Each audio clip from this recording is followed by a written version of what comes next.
Welcome to our viewers from Neepawa District and all across Canada. This is NAC TV Reads the News. My name is Catherine Jasnick, and today I'm reading the Neepawa banner dated January the 27th, 2017. And the very first page of the banner shows the photo of the stadium area of the Keystone during Manitoba Ag Days. An estimated 38,000 people attended it. And we have a few additional pictures later on in the paper, but I've heard it was very, very successful, as it always is. We have charity receives large donation. Local charity Cats, TNR, and Rescue got a nice surprise last month, a $2,000 donation. The unexpected donation came with being recognized with a Rescue of Choice Award by a subdivision of the Lang Family Foundation as part of their 2016 Animal Lives Matter campaign. The award is funded by Gateway Coin. The award was a welcome donation to the organization, which works to alleviate the feral cat population in the Neepawa area. They run a trap, neuter, and return program, as well as a rehabilitation and adoption program for felines suited to a less feral life.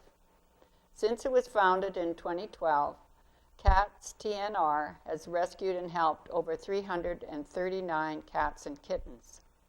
Along with the award, a letter was sent thanking the organization for the passion and heart shown to the animals in their care. It also notes that the award is given to the province's top-ranking animal rescues and shelters in 2016 and takes under consideration all of the organization's animal welfare projects last year. Linda Desjardins, one Cats TNR founding members, said, "We were very honored. It's a testament to the hard work and dedication of our rescue."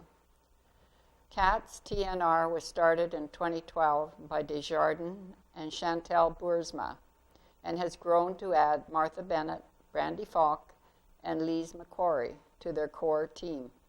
In addition, the group relies on a small army of volunteers who help with fundraisers, donate time and transportation to their rescue cats, and provide the foster homes essential to the adoption program.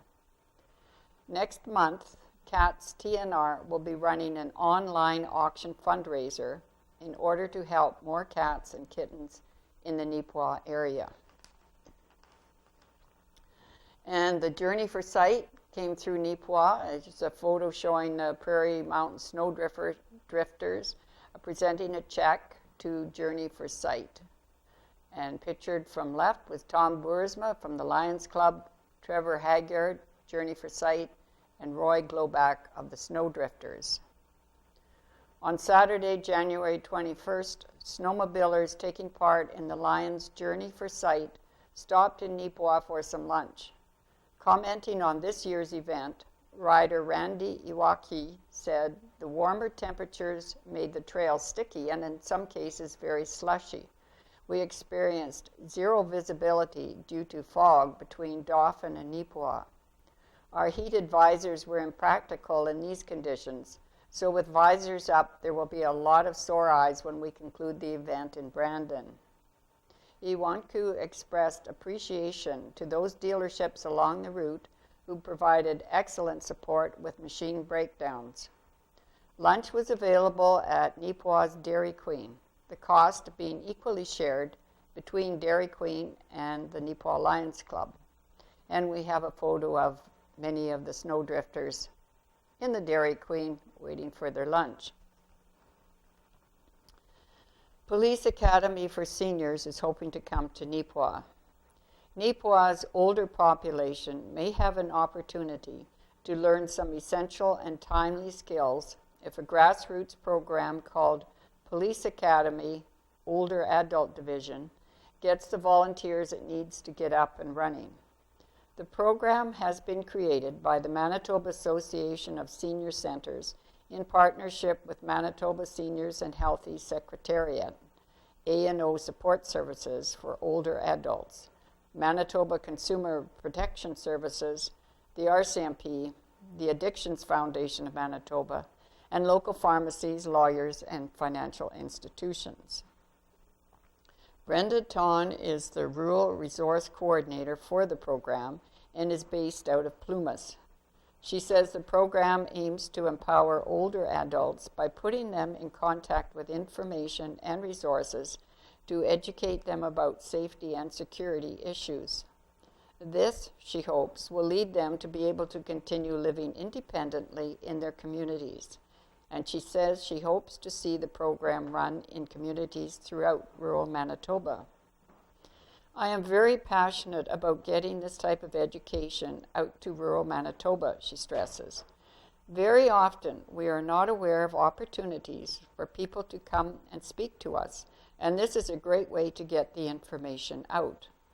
I think that people in rural Manitoba should have as many opportunities as those that live in urban areas, and these education opportunities are really valuable to help people stay home safely and live independently. There are 12 topics the program can cover, including elder abuse, planning for your future, personal safety, frauds and scams, safety aid, medication safety, emergency preparedness, fire safety, safe banking practices, substance and gambling abuse, safe driving, and scooter safety. Ton says she is looking for interested individuals and groups that would be willing to put on and coordinate the event with her assistance, including guided instruction for planning every part of the program, sample advertisements, a contact list of facilitators on every topic in the area, sample PowerPoint presentations, and more. Ideally, what I am looking for is a person or a group of people that are willing to host the event in their community, she explains. I'm a sort of liaison, too, and can get them in touch with their local law enforcement. Ton says she will be able to help people streamline the process and make it as easy to host the event as possible. The host just finds the venue, she notes. They can pick and choose however they want to run the program. They can do it once a week, or over a period of 2 days, or once a month. In the end, they have a celebration and a graduation. To get involved with planning a police academy, older adult division in Neepawa, contact Ton at safeathome@mymts.net or call 204-841-1428. And the article titled Want to Go on a Blind Date? Love is in the air at the Neepawa Library. We love books, and since it's fun to introduce readers to new authors and titles, we're offering Blind Date with a Book. Here's how it works. On our shelves by the fireplace, we have a number of books wrapped in paper to cover the title and author name. You take it home, unwrap it, and introduce yourself to a new author or a new genre. There may be something under that paper that you have looked at and wanted to read and just never tried before, or it may be something completely new to you. So what do you think? Take a chance. Who knows what new romance might develop between you and that blind date? And for the younger set, we're offering story time, which has always been about love of books. Bring your preschool-age children on Friday mornings at 11 a.m. for read-aloud stories, rhymes, and crafts. No registration is required. Just bring your enthusiasm and imagination. And there is a quote here. As he read, I fell in love the way you fall asleep, slowly and then all at once. And that was by John Green from The Fault in Our Stars. And they have a lovely little photo here of the blind date along with the packaged book. That might be a very interesting event to take in. And Helen Drysdale, out of her kitchen, she has potato mushroom chowder. I remember on cold winter days, my apron-wearing mom would be in the kitchen making a large pot of homemade soup. Today's soup is so easy to make, you won't have to put your apron on. Today's soup is potato mushroom chowder. It's a 1/4 cup of butter, 1 medium onion diced, 1 stalk of celery diced, 1 medium carrot thinly sliced, 1 clove of garlic minced, 1 200-gram package of mushrooms, and 1 Tetra Pak of chicken broth, 1 can of cream of mushroom soup, 4 cups peeled and diced potatoes, 1 teaspoon salt, 1/2 teaspoon pepper, 1 tablespoon Mrs. Dash, 1 can evaporated milk, and Parmesan cheese for garnish if desired. Melt 1/2 the butter in a large Dutch oven. Add the onion, celery, carrot, and garlic, and saute until vegetables are tender crisp. Remove veggies and stir-fry the washed and sliced mushrooms in the remaining butter. Add all the veggies back to the pot. Add the broth and can of mushroom soup. Bring to boil, and then add the potatoes, salt, pepper, and Mrs. Dash. Bring back to boil, then reduced heat and simmer gently for 20 to 30 minutes or until the veggies are tender. Add the can of milk. If you like it smoother, blend with a handheld blender or leave it as is for a chunky soup. Bring back to hot temperature and serve. Garnish with Parmesan cheese if desired. And it's been a busy year for the Silver Spurs. The Neepawa Silver Spurs 4-H Club have been busy so far. This year we have 4 members. In September and October we had weekly riding meetings with our instructor, Tara Lewandowski. Horseback riding is fun. In November we had our first business meeting to plan our activities for the rest of the year. On January 3rd we went to Chicken Corral so we could have lunch and exchange secret Santa gifts. To end off the day, we had fun tobogganing at Eastview Hill. At our January business meeting, we watched a horsemanship video and learned how to do a slip knot. On February 14, we have our communications night. We had a good start of the year, and that was written by Makina Sumner of the Neepawa Silver Spurs 4-H Club. And just a reminder of bingo on NAC TV Wednesday nights at 7 p.m. The Bonanza is 2,550 and times 150. Blackout 651. Looney Pot is 421 and goes up weekly. NAC TV bingo cards are available for $12 each at Harris Pharmacy, Neepawa Pharmacy, Dollar Store, Neepawa Legion, Tim Tom's, CWD Satellite, Flashback Music, and Collectibles. And this is one of the fundraisers to support NAC TV, who also accept any donations that you might wish to send to help support the programming, which is mostly volunteer here at NAC TV.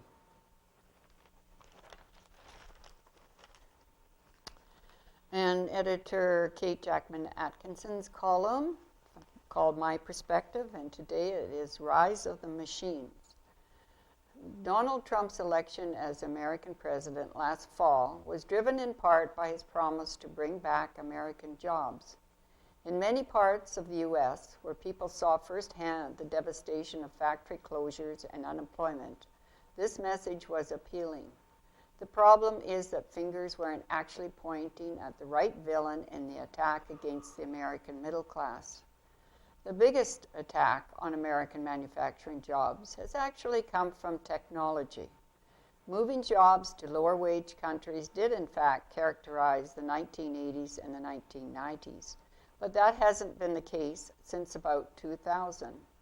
The U.S. Bureau of Labor Statistics reports that the U.S. has lost 5 million manufacturing jobs since 2000, but manufacturing output hasn't declined. In fact, between 2006 and 2013, data shows that manufacturing in the U.S. grew by 17.6%. This is explained by the rise of automation, which took 88% of those lost factory jobs, yet kept output rising. Investments in automation and software have meant that output per manufacturing worker has doubled over the last 2 decades, according to the Federal Reserve Bank of St. Louis. No one is expecting this trend to stop, and many experts believe that the share of work done by robots in manufacturing industries will increase from a global average of 10% to about 25% by 2025. No matter how much countries close their borders, the trend of automation will continue, and we'll see it across all industries. In ours, for example, it takes far fewer people to put out a newspaper than it did 25 years ago. The trends themselves aren't troubling, and on the whole have brought us reliable products at a cheaper price. But the troubling question is how we, as a society, are coping and preparing for these changes. It's clear that in the future there will be an ever-increasing demand for jobs with a background in science, technology, engineering, and math. Even now, these are top jobs. Glassdoor, a site which includes both job listings and reviews of jobs and companies by current and former employees, released their list of the 50 best jobs in the U.S. Topping the list were data scientist, development ops engineer, which includes software development and IT operations, and data engineer in the top 3 positions. Canadian Business Magazine released a similar list using Indeed's database of job seekers and job postings. If you sort their list by 5-year employee growth, specialized engineer and software engineer sit in the top 5. Clearly, students with a strong STEM skill will fare well in the new economy. But first, they need the skills. That's where the problem lies. In June 2014, the Conference Board of Canada released a study on education and skills. The report used 23 indicators to compare both Canada and individual provinces against peer countries. Canada as a whole fared not too badly, with a grade of B and a ranking of 6th place. But the country's performance on student skills declined between 2009 and 2012. Digging deeper, we find that Manitoba students didn't fare all that well. Manitoba received grades of D in reading, math, and higher level science. The problems for Manitoba doesn't stop with high school graduation, an area where we do well, but continued into post-secondary education. The province earned D grades for the low number of PhD students and the low number of students studying science, computer science, and engineering at the post-secondary level. At least in 2012, students at all levels weren't learning the skills that they will need for the future. We need only look south to see the problems that arise when a changing economy leaves behind large swaths of the population without the skills to find their place in the new economy. Preparing our citizens, whatever their age, for the world of the future is of vital importance. And that is so true. Rita Friesen's Homebodies column, called Thwarted. Lovely word, let it roll around in your head for a bit. Thwarted. 1, to oppose or defeat, keep from doing something. 2, to go against, oppose, hinder. My day was filled with great intentions, and I was thwarted at every turn. Truly, there are a number of unfinished projects cluttering my home. Some are well started, and some still a fomenting idea. Several years ago, I began a crib quilt. The top is carefully pieced, the backing pinned in place, and the hoop centered. Why have I not stitched it? 2 reasons. 1, I began it while Ed was with me, and I intended to quilt while keeping him company. His journey was short, and little time was available for sitting and sewing. And 2, the project lost its allure. So today was the day. I usually quilt with embroidery cotton, and among the stash of colors was one lacking, the one I wanted. A quick trip uptown, and I found a purple thread that will do. But by the time I had everything assembled, it was supper time. Thwarted. The tie quilt. I had half of the ties pinned in place and decided that the old adage, when doing a thing, do it with might. A thing done halfway is never done right, applied. I unpinned them and waited until I had some iron-on interfacing. Sadly, I ordered less than half the amount required. Now 6 of the 20 ties are backed and ready, but I am far from finishing the lap throw. Another 2 meters of interfacing, please. Thwarted. Deciding to rearrange the furniture in the living room, I have the plan in my imagination. It necessitates the relocation of the TV, and that requires an extension on the cable. It was after business hours when this impulse struck, and I know myself well enough to know that it would be unwise to have no electronic companion for 18 hours. I might have to read or play piano, or, last resort, do housework. Thwarted. See how the word resonates with the emotion? Heavy and uncomfortable. Thwarted. Not one to waste too much energy with trivial unhappiness, I am thankful that I now have the thread for quilting, and I now know that interfacing the ties works. I am ahead on my projects from where I was yesterday.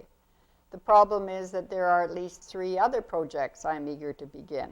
Big projects, like the steamer trunk filled with fabric to be pieced into quilt tops, like the wall in the spare bedroom that I want to paint. I have the paint, a tinted oil-based undercoat, and the brushes and rollers. I am not thwarted on this project, simply awaiting warmer weather to allow me to open a window. If perchance I was in control of the weather and not managing it well, then it would be thwarted. It's all good. She always has a good column. A few excerpts from the Carberry Council. I think we have them from last week in another paper.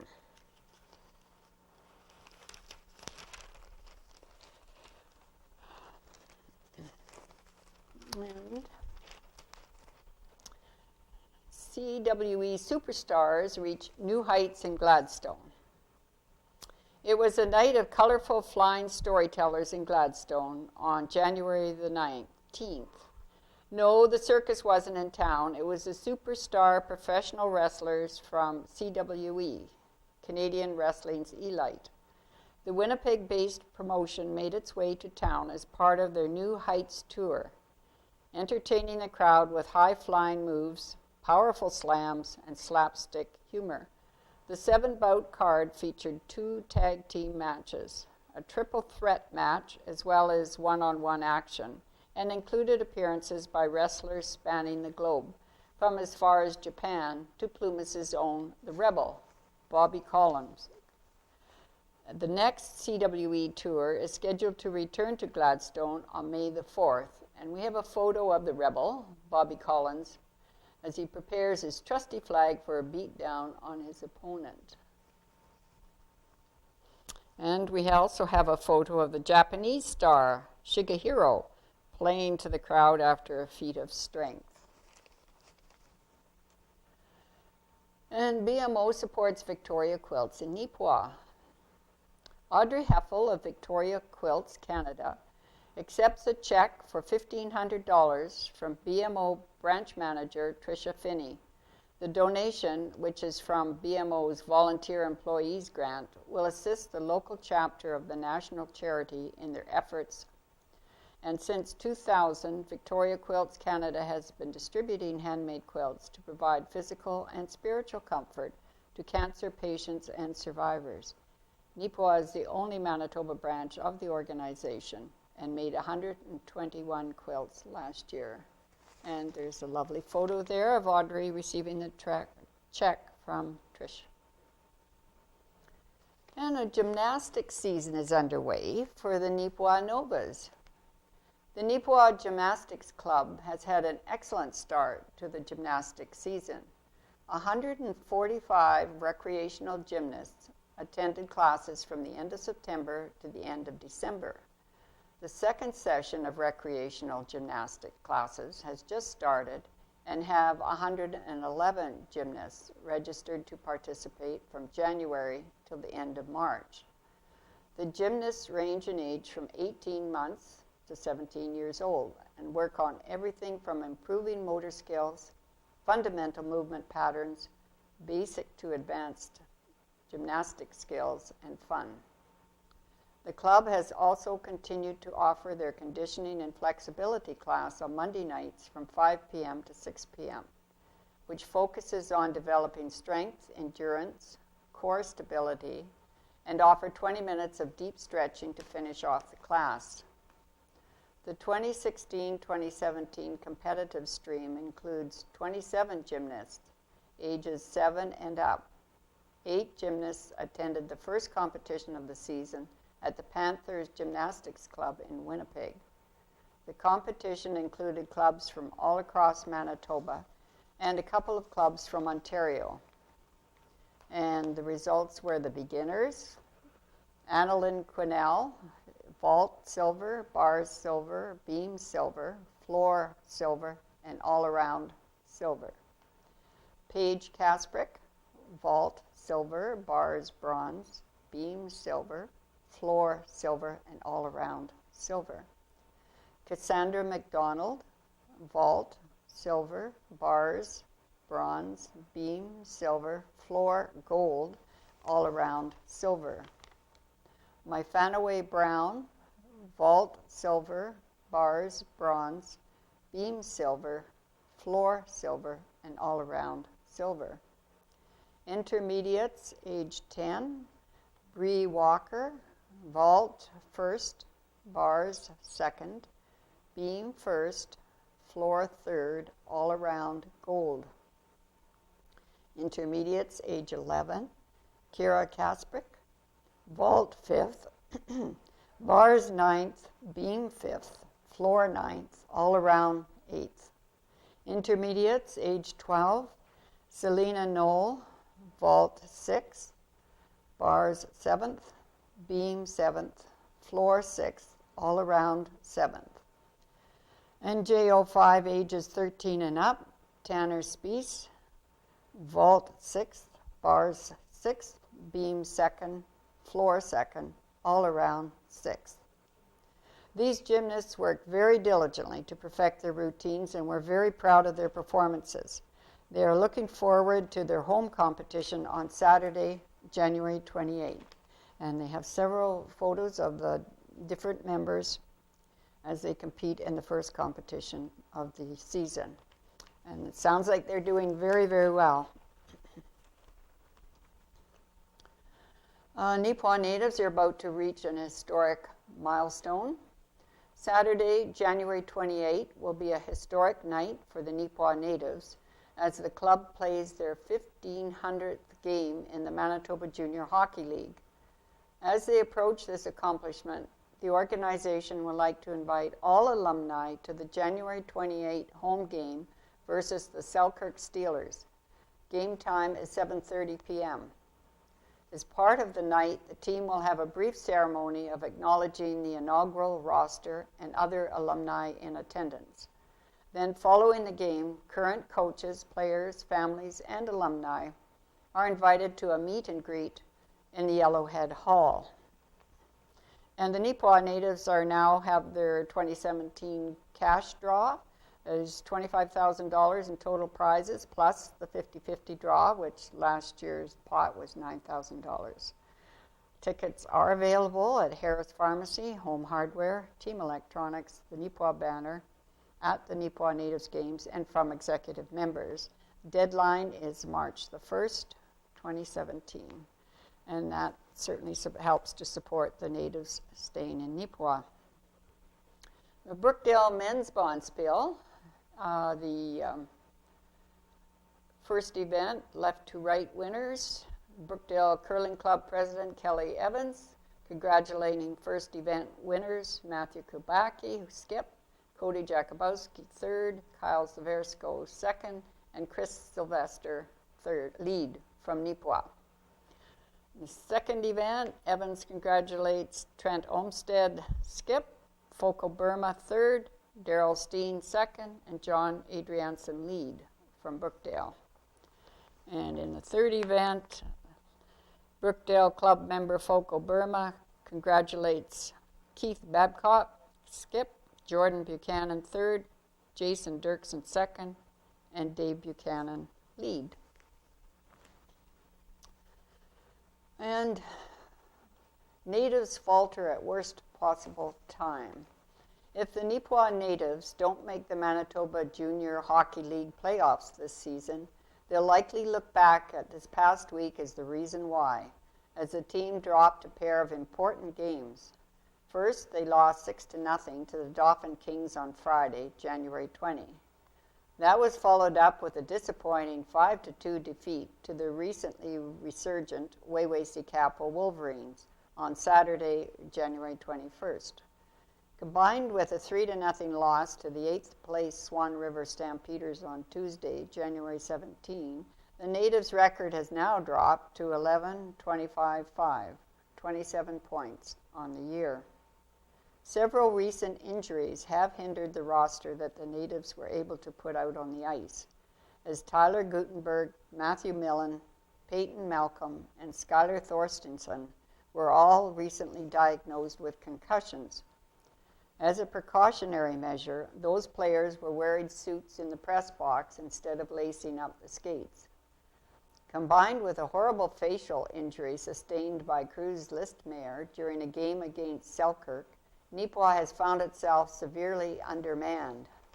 Natives head coach Dustin Howden said the team needs to put those games behind them and focus on their upcoming matchups. The Natives will host the Selkirk Steelers on Saturday, January 28th at the Yellowhead Center. Start time for that game is scheduled for 7:30 p.m. Then on Sunday, January 29, Neepawa will host the Winkler Flyers. Opening face-off for the game will be at 6:30 p.m.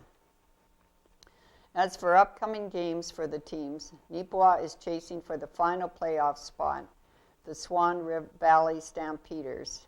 They will host Winkler on Friday, January 27th, while the Dauphin Kings will challenge Portage on Friday and then Verdun on Saturday. All these games have a scheduled 7:30 p.m. start. In the Tiger Hills Hockey League, the Neepawa Farmers' final home game of the Tiger Hills Hockey League season was a dominant 10-3 victory over the Pilot Mound Pilots on Saturday, January 21st.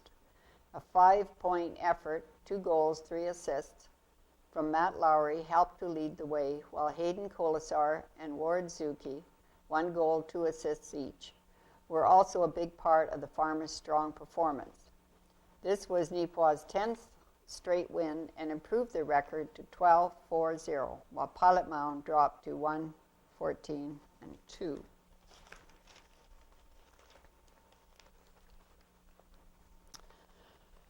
The Yellowhead Chiefs remain dominant. A pair of wins by the Yellowhead Chiefs have kept the team within striking distance of top spot in the Manitoba AAA Midget Hockey League standings. The team beat the Kenora Thistles 10-0 on Friday, January 20. The boys followed that up with a 6-2 decision over the Interlake Lightning. Those wins improved Yellowhead's regular season record to an impressive 22-4-1-7, good enough for 52 points on the year. That put them in second place, 5 points behind the league leaders, the Winnipeg Wild. In the first game, the Chiefs jumped out to an early advantage, outshooting Kenora 14-4 in the first and scoring 5 times. Noah Geekie put away a pair in the opening frame, with Jackson Heaney, Jacob Tibbetts, and Aidan Woodley notching singles. In the second, Neepawa's Braden Gillies scored early. That would be his first of 2 goals on the night. Cole Muir of Vista followed up with another 2 in quick succession to make it an 8-0 lead, heading into the third period. In the final game, Benoit Mowbray added 1 early, and Gillies secured the final goal of the game with just under 5 minutes remaining to make it a 10-0 final score. Yellowhead goaltender Reese Jones picked up the win and the shutout on a 14-save effort. The next night, Yellowhead had to work a little bit harder for the win, but still came away with a 6-2 decision over Interlake. This contest remained very close for the first 40 minutes of play as the Chiefs held on to a narrow 2-1 lead with Joss Belcher of Rapid City and Vista's Mackenzie Belinsky scoring. In the third, Yellowhead was able to open things up and secure the victory. Ryan Hino put away a pair, while Jackson Heaney and Braden Gillies secured singles for the win. Now, there were mixed results for the Bantams. The Yellowhead Bantam Chiefs split their pair of weekend games, falling to Brandon 3-2 in overtime, but bouncing back to upend Central Plains 10-2. Owen Murray and Colby Joseph scored for the Chiefs. The next night, Joseph added a 4-point effort, 2 goals, 2 assists, to help steer the Chiefs to victory. Jake Poole of Macaulay also had a massive night with 5 points, 2 goals, and 3 assists. The female Chiefs fall to Westman. A 2-goal night from Tatum Amy of Bertle was not enough on Wednesday, January 18, as the Chiefs fell 6-3 to the Westman Wildcats. Angusville's Makia Mazer added the other for Yellowhead in the defeat. The Chiefs are in 4th place in the Manitoba Female Midget Hockey League standings with a 16-8-1 record. That puts them just 4 points behind the first place Pembina Valley Hawks, which have 17-4-3. And some bowling scores for the Club 55 league results. Ladies High Single, Barb Grumpelt at 230. Ladies High Triple, Shirley McCoskey at 608. Men's High Single and Triple, Frank Parada at 272 and 663.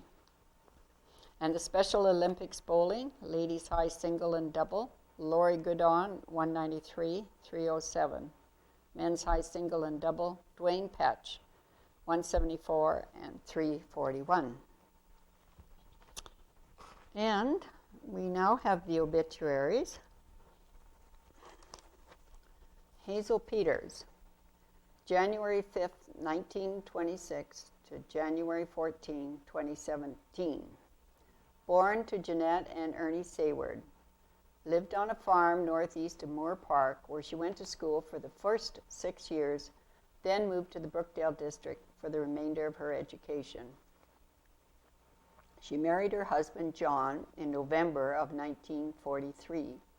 They farmed in Oberon district, then moved to the Dudenhofer farm, which later became a part of the Langford Community Pasture.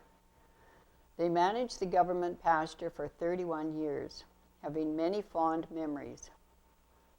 Hazel's husband, John, of 67 years, passed away January 21st, 2011. She enjoyed baking, sewing, flowers, birds, games, music, and dancing. Children were her number one love. She will be sadly missed. Hazel was the oldest of 3 girls, predeceased by sister Ina Garbett and Grace Smith, who presently resides in the Lac La Biche. Predeceased by half-brothers Cecil Hume, Harold Hume, and George Hume. She will be truly missed by her family. We have many loving memories. She is survived by daughter Connie Mansfield, husband Lyle, granddaughter Kim Johnston and partner Kelvin Kelly, son Perry Peters, wife Kathy, granddaughters Crystal and husband Kelsey Friesen, great-great-grandchildren Levi Johnston, Jesse Johnston, Madison Johnston, and great-great-grandchild Malik. The funeral was held on January 19th at the Neepawa United Church. She is laid to rest at the Neepawa Cemetery. Marion Moore, at the age of 95, on Saturday, January 7, 2017, at her home in Country Meadows, Neepawa, with her family by her side, went home to be with her Lord and Savior. Marion was born on the farm in Edrins, Manitoba, November 28, 1921, to parents Manson and Isabel Kerr. When Marion was 12, her mother died of tuberculosis, resulting in Marion giving up her dream of becoming a teacher. She quit school, stayed home to work on the farm, and look after her younger brother, Morley. Her baby sister, June, was raised by her grandpa and grandma Lamb.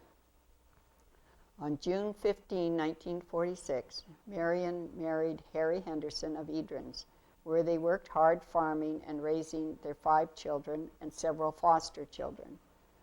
Harry died September the 6th, 1979, at which time son Bob took over the farm and Marion moved into a trailer on the property. June 26, 1982, Marion married Clarence Moore and moved to his farm southwest of Edrins. Here, Marion was an avid gardener, and people came from near and far to enjoy her many flowers, followed by a cup of tea and cookies. Marion was a member of the Edrins Ladies' Aid for over 50 years and attended Edrins Church until March 2007, when she moved to Kinsman Courts in Neepawa. In May 2009, Marion moved to Country Meadows, a beautiful new care home where she lived for the remainder of her life. Here she felt she lived in the most wonderful place in the world with the best care and fine food. She made each of her caregivers, as well as friends and every member of her family, feel as though each was the best person in the world. Marion loved to decorate, garden, knit, quilt, crochet, do ceramics, make floral arrangements, bake, and visit with her many friends. Left to mourn her passing is her brother Morley Kerr, daughter June Armstrong, Dale, daughter Marilyn Winters, Dawn, son Bob, Carol, son John, Lori, and foster daughter Connie Creasy, 8 grandchildren, 7 great-grandchildren, and many nieces and nephews. Marion was predeceased by her daughter Chrissy in 1960, husbands Harry, 1979, and Clarence, 1994, Father Manson, 1991, and Sister June, 1999. A memorial service was held in Edrins Church on January 14, 2017. Donations in Marion's memory may be made to Country Meadows Care Home, 500 Veterans Way, Neepawa, Manitoba, ROJ 1HO.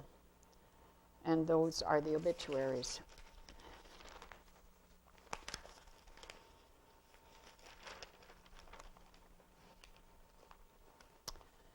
We have a really neat picture here of a moose in the bush, and it was spotted by a reader southwest of Neepawa last week.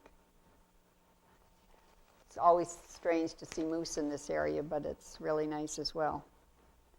Farm building code requirements are changing. The Manitoba government is supporting the long-term sustainable growth of the agriculture sector by removing unnecessary regulatory requirements on the construction of farm buildings, Agriculture Minister Ralph Eichler announced January 25 as part of the province's commitment to Red Tape Awareness Week. The current Manitoba Farm Building Code will be repealed, and an amendment will be made to the Manitoba Building Code to add specific provisions for farm buildings. The minister noted this approach will reduce the red tape burden on those planning to build new farm buildings, while still ensuring appropriate rules will be in place related to occupant safety and fire prevention. The minister noted key changes that will apply to farm buildings will include establishing a low human occupancy building classification for most types of farm buildings, which will recognize lower risks by reducing additional regulatory requirements for items like full fire alarm systems. Focusing on ways to prevent fires from spreading to neighboring buildings, while still allowing these low human occupancy buildings to be grouped together to meet operational needs. Applying only structural requirements for unenclosed farm buildings used for hay storage or livestock shelters. Removing requirements for fire-related separations in high humidity environments where the building materials are unsuitable, or in areas where animals are likely to cause damage to them, providing more options to meet entrance and exit requirements, allowing flexibility in the direction of door swing to meet operational needs, allowing flexibility in requirements related to covering foamed plastic installation in high humidity vegetable storage facilities, such as potato storage sheds, and adjusting emergency lighting requirements to be responsive to the needs of poultry and egg producers. The Manitoba Farm Building Code would be repealed once the new provisions for farm buildings come into effect, Eichler said. Building codes and other related standards are overseen by Manitoba's Office of the Fire Commissioner. For more information, visit www.firecom.gov.mb.ca. Sure you all got that written down. And we have a few more photos here at the back of the Manitoba Ag Days as it wraps up in Brandon. The first photo, top left, is Howard and Kay McKay of Penno's Machining and Manufacturing. And we have the 1977 Versatile 1080 known as Big Roy on display at Versatile's booth. The tractor, which is part of the Manitoba Agriculture Museum's collection, recently underwent a complete restoration by Versatile. Big Roy won first place in Ag Days Nostalgia competition, held to mark the show's 40th anniversary. Versatile chose to donate their $1,000 prize to the Manitoba Agriculture Museum, and Ag Days matched it. The museum is raising money to build Big Roy a new home. It's quite amazing to see one of those great big tractors fully back to its glory. I remember when they first came out. And promoting Co-op Agro, where two people from Heritage Co-op and from Federated Co-op Winnipeg. And our Tridacon company has a big grain boss in Barn 1, and I'm not sure what that does. I have no idea, but it really looks impressive. And it was a huge weekend for the Neepawa minor hockey. It was a very successful weekend for several teams connected to the Neepawa Minor Hockey Association. Neepawa's midget team won the championship game at the Lake of the Woods girls hockey tournament. Meanwhile, Neepawa's Pee Wee and Atom teams, which are also pictured here, were successful at the annual Stonewall Blues female hockey tournament. A fourth Neepawa minor hockey team also competed over the weekend. The detail is not available as of the print deadline. Congratulations to all the teams involved in these tournaments. And I have just a few articles that we didn't get to last week that we probably should have if we'd had more time. The municipality of North Cyprus Langford, there's a couple of articles here. We're out there doing our best. Public Works Foreman Leon Chandler paid a visit to the North Cyprus Langford Council on January 10, 2017. Reeve Adrianson chaired the meeting at which they looked at how the Public Works crew was dealing with this year's huge snowfall, 3 or 4 times more than any recent year. The need for a snow clearing policy was discussed, and one had been drafted by the CAO. The unwritten policy has always been to clear school bus routes first and use common sense for the balance. Of course, if there's a medical emergency, the crew will accommodate the situation. After studying and discussing the draft proposal and having discussion with Chandler, it was felt that the foreman has the best handle on what should be done. He stated that if a bus route ends with 1 mile left on the road, it made sense to finish that road rather than have to come back and do it later. The southern half of the municipality is particularly snowed in. In a year like this, it is impossible to clear everything at once. The municipal office and individual council members may get a call from disgruntled ratepayers, but residents need to be patient. A machine may not have got to your road yet, but it is working somewhere. It is the responsibility of the resident to clear the end of their private lane. not the municipality. However, if you clear your own lane, do not push it onto or across the road, leaving a big ridge for the grader on the road. Chandler noted that there are some roadways that he has not been able to clear properly because there are fences close to the road and the grader cannot push them back. He questioned renting a huge snowblower to get some of those areas cleared, and council agreed to try that method.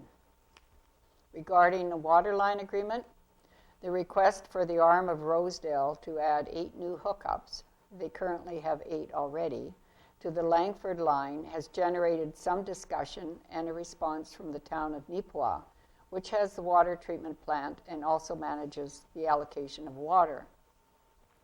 Langford is apparently over their allocation, but contrary to what Langford and Rosedale understood, if Rosedale gets their own line, the 8 old Rosedale hookups cannot go onto their allocation. It seems there is a need to renegotiate an agreement with the town of Neepawa. Council would also like to meet with Rosedale and the Manitoba Water Services Board at the same time. Concerns regarding pressure can be solved with the addition of an $800 pump on the line. However, if this affects other residents that are on the line ahead of the pump, is that a solution? Did the Water Services Board make any promise of minimum water pressure when the original negotiations were held? CAO Jones notes that the office spends a disproportionate amount of time with water concerns. Partly this is due to a lack of knowledge of the history and lack of documentation regarding agreements. Councillor Drayson stated that residents should call him with their concerns and questions.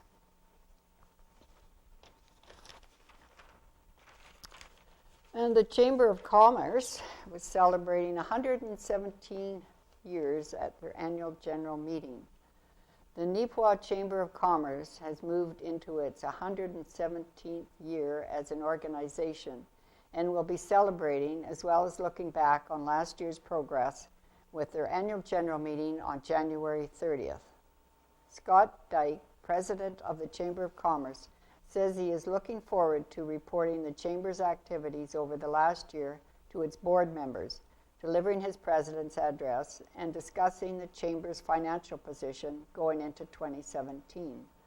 The nomination and election of new board members will also be taking place at the meeting. But it won't be all work and no play. Dyke says there will be a delicious dinner provided by Jack D. Catering and a few speakers, including Chuck Davidson, the CAO of the Manitoba Chambers of Commerce, and Tim Weeb of Avion Harvest. It's a chance to bring our members together and bring them an update to our progress through the year, Dyke explains. Typically in the past, we have averaged between 50 and 60 people at the event, so that's what we're hoping for. Tickets for the event are available at the Chamber of Commerce office.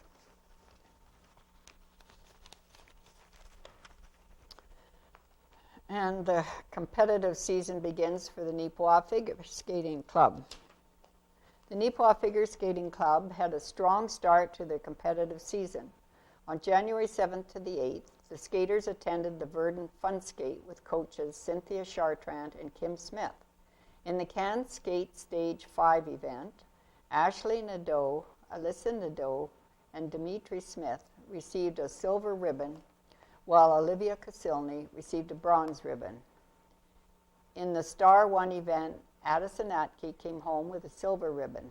McKenna Sumner and Claire Nicholson earned bronze ribbons, while Sarah Thompson earned a merit ribbon in the Star 2 event. In the Star 3 event, Amber Wachowski and Kira Major both skated to a silver ribbon, while Simone Levasseur skated to a bronze ribbon. In the Star 4 Under 10 event, Cordelia Smith won a silver medal. In the Star 4 Under 13 event, Christina Polinak won a bronze medal. Kiana Gunnarsson placed 4th and Kyla Wachowski placed 5th. In the Star 4 Under 13 Flight B event, Carissa Ellis won the bronze medal while Jenna Beaumont placed 4th. In the Star 4 over 13 event, Hayley Lindsay won the bronze medal while Annika Atke placed fourth. Cara Ellis won the Star 5 over 13 event while Brooklyn Chartrand placed fifth. The Neepawa skaters had a strong showing in the interpretive events. In pre-introductory interpretive event, Christina Polinick and Cordelia Smith earned bronze medals. In the introductory interpretive event, Cara Ellis and Hayley Lindsay came away with silver medals, while Jenna Beaumont, Simone Levasseur, and Annika Atke all earned bronze medals. In the bronze interpretive event, Brooklyn Chartrand won the silver medal, while Carissa Ellis won the bronze medal. Some of our skaters also participated in the team events. In the can skate team events, both our Neepawa teams brought home silver ribbons. Team number 1 was Ashley Nadeau and Alyssa Nadeau, while team 2 was Olivia Kasilny and Dimitri Smith. The Evil Edges, Amber Wachowski and Cordelia Smith, earned gold in the Star 3 event. The Chicks with Picks team of Kyla Wachowski and Kiana Gunnarsson-Epp won silver in the Star 4 event. The next competition for the figure skaters is the North and South Westman Regional Star Skate Championships on February 4th to 5th, hosted by the Deloraine Skating Club. Our 4 synchronized skating teams are also looking forward to their first competition of the season on Saturday, January 21st in Morden. And we have several photos of them. The top left shows all Olivia Kasilny, Ashley Nadeau, Alyssa Nadeau, and Dimitri Smith.